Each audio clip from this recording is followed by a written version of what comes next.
आज दिनांक 24 सप्टेंबर 2024 रोजी तहसील कार्यालयासमोर हिंगोली येथे सकाळी ठीक 11 वाजता महाराष्ट्र राज्य कोतवाल संघटना तालुका जिल्हा हिंगोलीच्या वतीने महाराष्ट्र राज्य कोतवाल संघटनेने मुंबई मंत्रालय येथे दिलेल्या निवेदनास तालुका कोतवाल संघटनेचा पूर्ण पाठिंबा असून कोतवालांना चतुर्थ श्रेणीचा दर्जा देण्यात यावा या प्रमुख मागणीसाठी व इतर प्रलंबित मागण्यासाठी बेमुदत काम बंद आंदोलन करण्यात आले आहे। अरुण दिपके, टीव्ही 7 हिंगोली।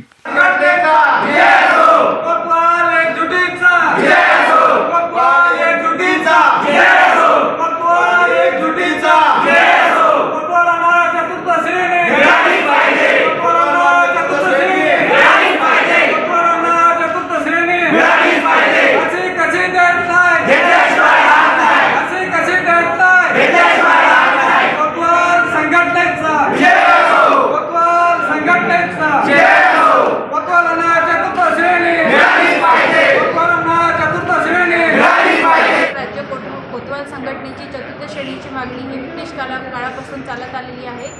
तरी शासनाने आमच्या या चतुर्थ श्रेणीच्या मागणीकडे सौहार्दपूर्ण लक्ष दिले पाहिजे आणि बाकीच्या मानधन तत्वावर काम करणाऱ्या लोकांपेक्षा आम्हाला मोबदला खूप कमी मिळतोय।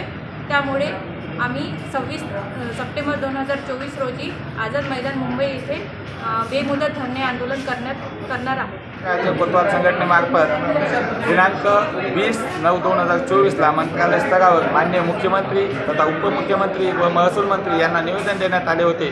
दिनांक 23/9/2024 पर्यंत जर आमच्या प्रमुख मागणी चतुर्थ श्रेणी दर्जा देण्यात यावा ही मागणी मान्य नाही झाल्यास दिनांक 24/9/2024 पासून धरणे आंदोलन करण्यात येईल तथा 25/9/2024 पासून कामबंद आंदोलन करण्यात येईल। एवढे करून जर आमच्या मागण्या मान्य होत नसतील तर दिनांक 26/9/2024 रोजी आम्ही सर्वजण राज्यस्तरीय आंदोलन दिनांक 26/9/2024 रोजी आझाद मैदान मुंबई येथे सर्वजण एकत्र येऊन राज्यस्तरावर मोठे धरणे आंदोलन तथा कामबंद आंदोलन करणार आहोत। याबाबत आम्ही जिल्हास्तर, तालुकास्तर तसेच मंत्रालय स्तर या सर्व स्तरावर आम्ही निवेदन दिलेले आहेत।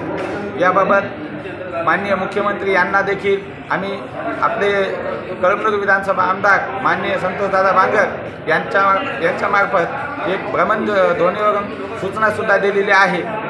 आमचा विषय माननीय मुख्यमंत्री महोदय, उपमुख्यमंत्री महोदय आणि महसूल मंत्री महोदय यांच्यापर्यंत पोहोचलेला आहे। तरीसुद्धा आमच्या मागण्या तात्काळ मान्य व्हाव्या याकरिता आम्ही सदरील आंदोलन करत आहोत। हे आंदोलन हे शासनाच्या विरोधात नसून आम्ही शासनाचे लक्ष वेधण्याकरिता आंदोलन करत आहोत।